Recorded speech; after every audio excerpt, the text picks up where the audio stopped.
My father slid the papers across the kitchen table as if he were passing the salt. The same oak table where I'd eaten cereal before school for 18 years, where science projects dried, where birthday cakes were cut, where my future was now being portioned out. He'd just finished announcing the diagnosis. Parkinson's. Early stage. He said it like a weather report. Then he straightened the pages with careful fingers, aligning the corners like a man preparing a verdict. My mother, Elaine, nodded beside him, calm, certain, as if fairness were something she could declare into existence. My brother, Ethan, sat across from me with his wife, Tessa. Their fingers were laced together. Their children were upstairs, cartoons humming softly through the ceiling. I've tried to be fair, Dad said. I watched his eyes skim past me. Ethan has a family, a mortgage, college someday.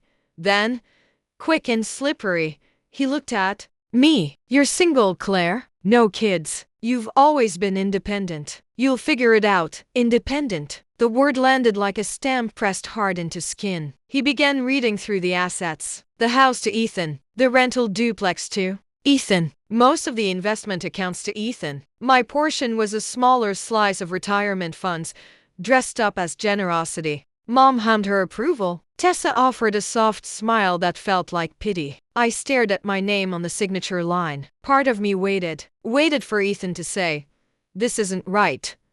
Waited for Mom to clear her throat and reconsider. Waited for Dad to look at me and actually see me. No one did. Okay, I said. One word. Then I stood, picked up my purse, and walked out before my face could crack open in front of them. The drive back to Chicago was a long stretch of cornfields and rehearsed disappointments. Birthdays skipped because I was too busy with work.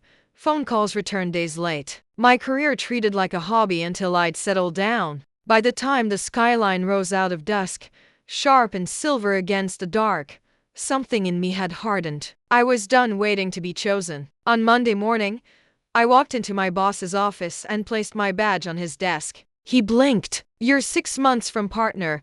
I don't want your partnership," I said evenly. "I want my own name on the door." He thought I was emotional. He thought I'd cool down. He didn't understand that the kitchen table had been my resignation letter. I cashed out my $401k, paid the penalty without flinching, moved every dollar I had into a new account labeled Armitage. Not Armitage. Not yet. Armitage. Armor. Etch. A reminder. My apartment stayed sparse. No new furniture. No celebratory trips. I lived on spreadsheets and coffee. Not because I was lonely. Because I was building. Banks didn't line up to back a woman who'd just quit a near partnership to start a private real estate firm with no family capital behind her. But 2 people did. Gwen Sloan, a retired developer with sharp eyes and sharper instincts, met me in a diner booth and slid her card across the table. "Build something real," she said. "Not something that asks permission." Miles Kerr, a software founder fresh off a sale, listened to my pitch once and wired money the next morning. "Don't shrink to fit their story," he warned. With Gwen and Miles in my own 340,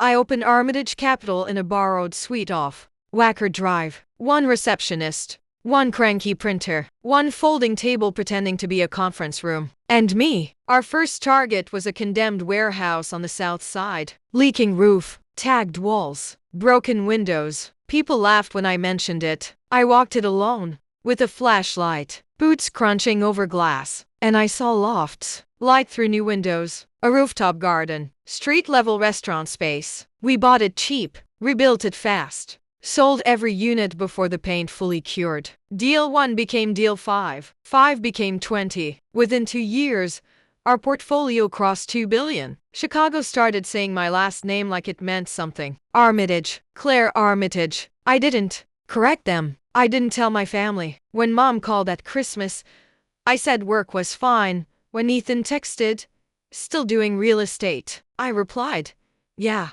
When Dad emailed the inheritance paperwork, I signed and returned it without comment. Let them keep their version of me, the daughter who would figure it out. Last Thursday, my assistant buzzed my office. "Claire, Harold Peaton is on line 1. Estate lawyer from Springfield. Says he needs counsel on a $200 million redevelopment." I knew Harold. He had drafted my cut-rate inheritance. Watched me sign it without blinking. "Put him through," I said. He mispronounced my firm's name first, then paused, Miss Armitage, are you Raymond Whitmore's daughter? Yes.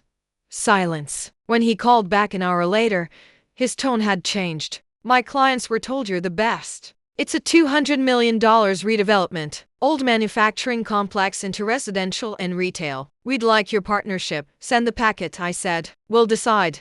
That afternoon, security called again. They're in the lobby. Your parents, your brother, his wife. I stared out at the river for a moment, then said, send them up. They stepped into my office and stalled at the view. Floor-to-ceiling glass. Chicago spread beneath us. Ethan wouldn't meet my eyes. Tessa looked smaller than I remembered. Dad's hands trembled at his sides, not just from Parkinson's. We should revisit the inheritance, Dad said carefully. Make it fair. I let out one short laugh. You didn't come for fairness, I said. You came because a stranger Googled me. Mom's voice trembled. We didn't know. You didn't ask, I replied. Not once.